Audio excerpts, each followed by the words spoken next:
Selamat pagi, perkenalkan nama saya Maria Sadriana, NIM 19104168851. Jurusan Manajemen Mata Kuliah Perilaku Organisasi dengan hari tanggal Senin 17 Januari 2022. Kelas A1 pagi dengan dosen Adi Mursalin, SEMM.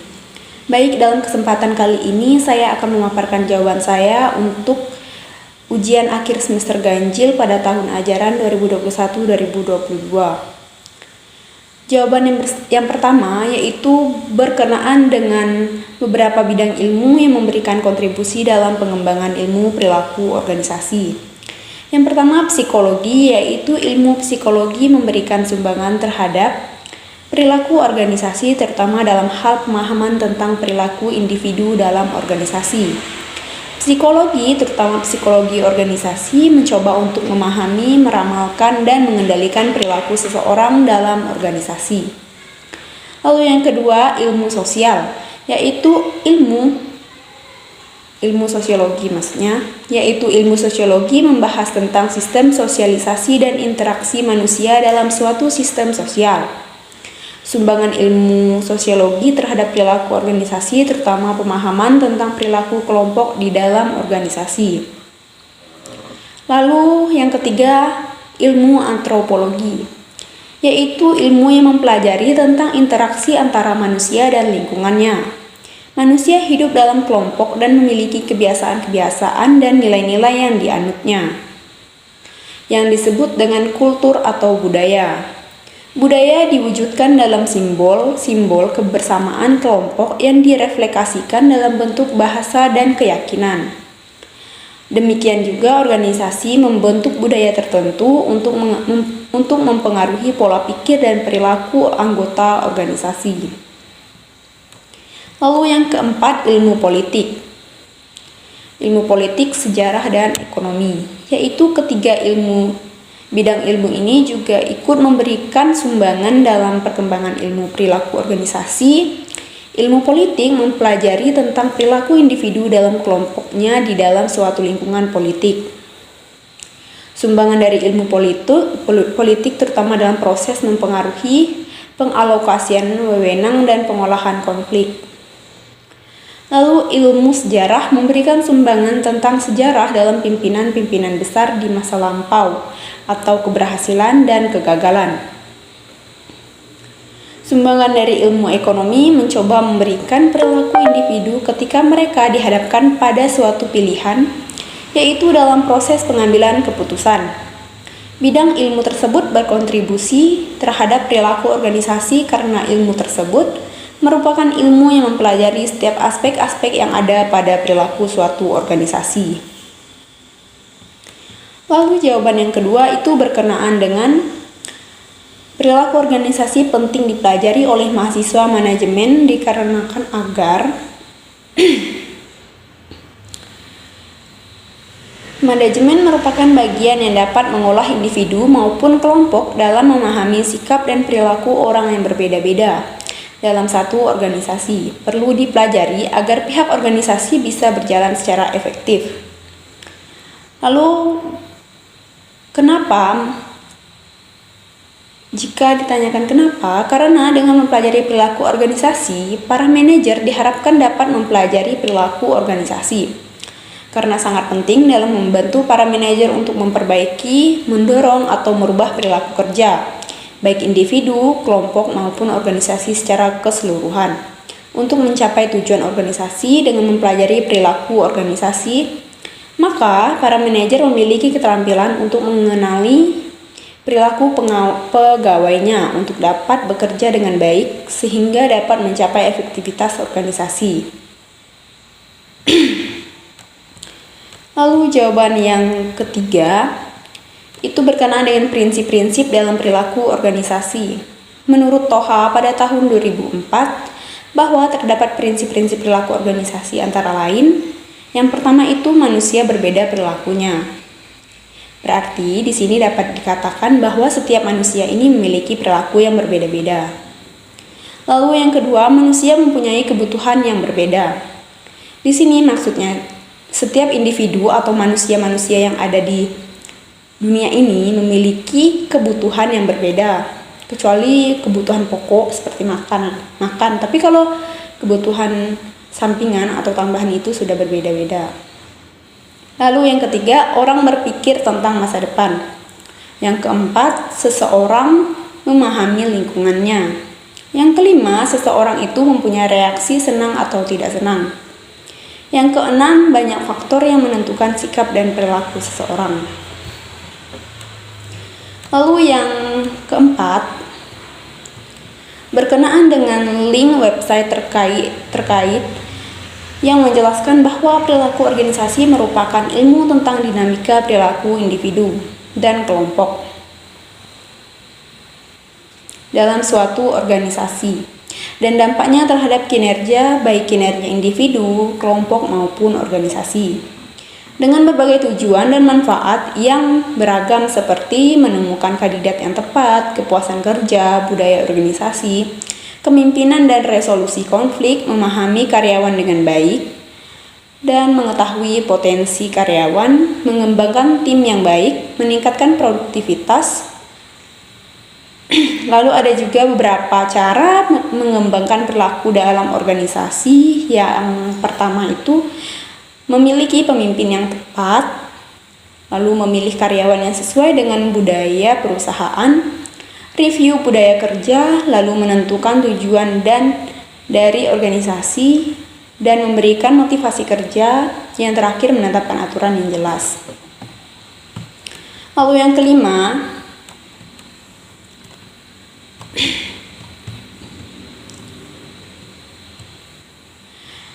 jika saya manajer dari salah satu perusahaan yang berkecimpung di dunia SDM atau sumber daya manusia, saya akan menerapkan teori-teori perilaku organisasi dengan memperhatikan setiap individu-individu di dalam organisasi yang saya kelola.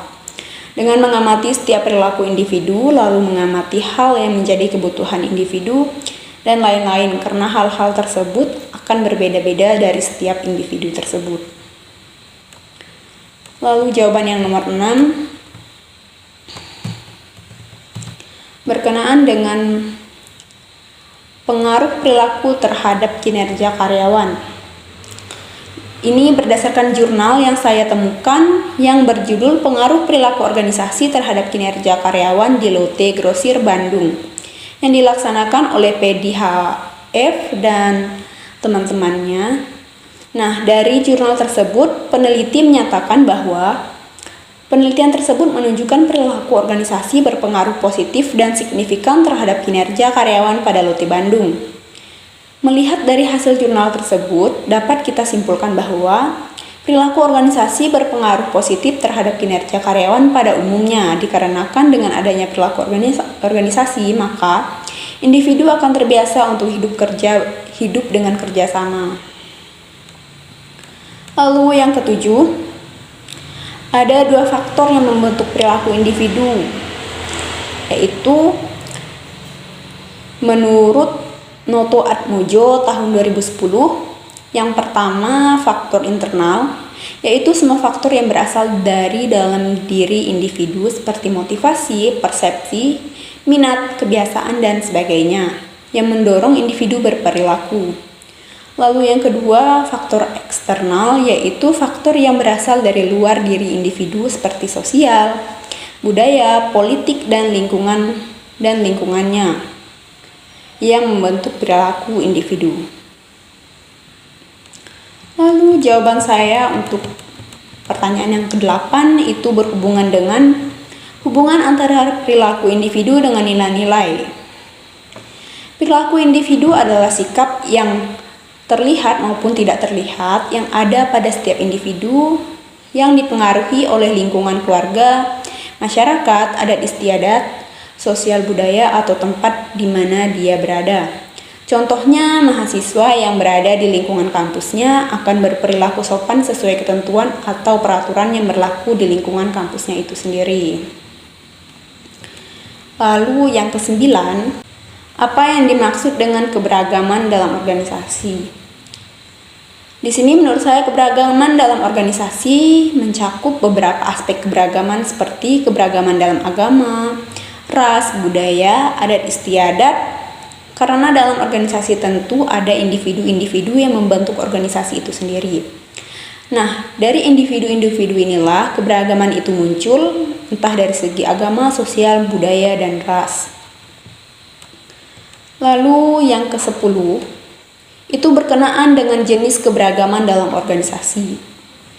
Di sini ada 34 jenis karakteristik keanekaragaman teratas dari sejumlah karakteristik lainnya menurut Reiners pada tahun 2020.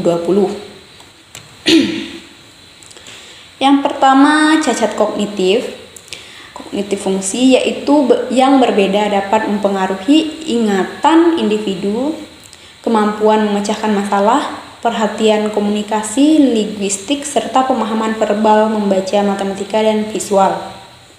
Lalu yang kedua, kemampuan fisik dan cacat tubuh, yaitu mempekerjakan individu dengan berbagai disabilitas dan pengalaman tidak hanya akan membantu tim Anda membangun lingkungan yang lebih beragam dan inklusif, tetapi juga membawa perspektif dan ide unik untuk membantu perusahaan Anda menjangkau pasar pelanggan dan klien yang lebih luas.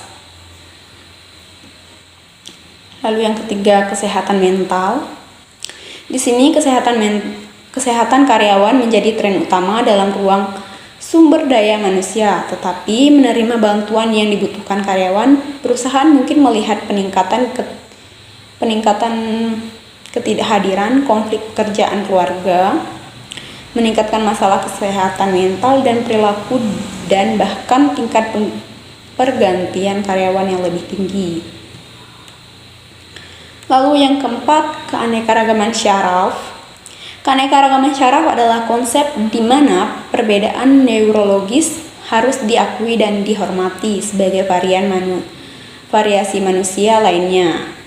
Lalu yang kelima, perilaku dan keanekaragaman. Setiap orang memiliki tingkah laku dan pola perilaku unik yang mereka kembangkan sepanjang hidup mereka. Lalu yang keenam, kepribadian dan gaya berpikir. Berbagai kepribadian dan gaya berpikir yang berbeda di tempat kerja dapat membawa situasi stres dan kreativitas yang unggul. Lalu yang ketujuh, latar belakang budaya. Ada sejumlah faktor yang membentuk budaya yang berbeda, termasuk makanan tradisional, bahasa, agama, dan adat istiadat. Yang kedelapan, letak geografis lokasi. Geografis memainkan peran utama dalam yang dianut dan dipahami seseorang. Yang kesembilan, bahasa, linguistik dan aksen bahasa. Linguistik dan aksen dapat memainkan peran penting dalam kemampuan seseorang untuk mendapatkan dan mempertahankan pekerjaan. Lalu yang ke-10, etnis pada faktor biologis. Etnisitas didasarkan pada perilaku yang dikaitkan dengan budaya, sejarah, kebangsaan, warisan, pakaian, adat istiadat, bahasa,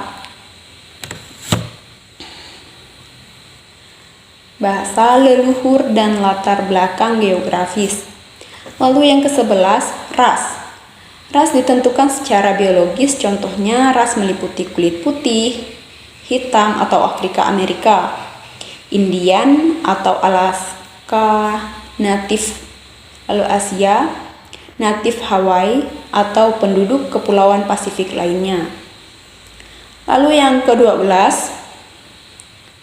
status kewarganegaraan larangan, mendiskriminasi calon dan karyawan saat merekrut, merujuk, atau mempekerjakan atau memecat individu berdasarkan kewarganegaraan atau status imigrasi mereka. Yang ke-13, usia. Ada beberapa generasi yang bekerja di angkatan kerja. Setiap generasi memiliki perbedaan tersendiri yang ditentukan oleh periode, waktu orang dilahirkan, dan perubahan sosial, politik, dan ekonomi yang unik yang terjadi selama masa kecil mereka. Lalu yang ke-14, keluarga dan asuhan. Yang ke-15, ideologi. Yang ke-16, moral. Yang ke-17 peran sosial. Lalu yang ke-18 identitas gender. Yang ke-19 ekspresi. Yang ke-20 seks. Yang ke-21 orientasi seksual. Yang ke-22 pendidikan. Yang ke-23 pendapatan penghasilan. Yang ke-24 status sosial ekonomi. Yang ke-25 pengalaman hidup. Yang ke-26 hak istimewa. Yang ke-27 status pernikahan. Yang ke-28 status orang tua. Yang ke-29 pengalaman militer. Yang ke-30 latar belakang kriminal. Nah, di sini pada latar belakang kriminal, terserah pada mereka dapat unggul dalam karir yang bermanfaat di masa depan. Lalu yang ke-31 keyakinan politik terdapat banyak berbeda pendapat tentang bagaimana dan kapan politik diperbolehkan. Di tempat kerja, bagi beberapa orang diskusi semacam itu adalah cara yang bagus sejauh tidak terkait dengan pekerjaan. Lalu yang ke-32 keyakinan agama dan spiritual. Terlepas dari apakah orang mendiskusikan pemahaman dan menerima kepercayaan setiap orang, meskipun mereka berbeda satu sama lain. Lalu yang ke-33 pengalaman. Sebelum setiap kali seseorang karyawan berpindah peran ke industri atau ke perusahaan baru, mereka membawa pengalaman kerja dan keterampilan mereka sebelumnya. Lalu yang ke-34 yang terakhir, keterampilan adalah jenis keragaman yang kurang jelas tetapi sangat penting untuk proses perekrutan, bergantung pada sejarah profesional mereka. Lalu jawaban yang terakhir saya dari soal UAS yaitu berkenaan dengan tugas-tugas yang sudah saya kerjakan sebelum UAS perilaku organisasi, yaitu tugas-tugas yang sudah saya kerjakan membuat beberapa video YouTube mengenai ringkasan pada setiap bab yang ada di buku perilaku organisasi, dan juga ringkasan-ringkasan saya mengenai video-video yang sudah dikirimkan oleh dosen kami pada ruang kelas di WA yang saya buat dalam bentuk video juga, lalu saya kirimkan kembali ke grup kelas dan juga grup jurusan. Sekian jawaban saya mengenai ujian akhir semester ganjil pada tahun ajaran 2021-2022. Sekian dan terima kasih.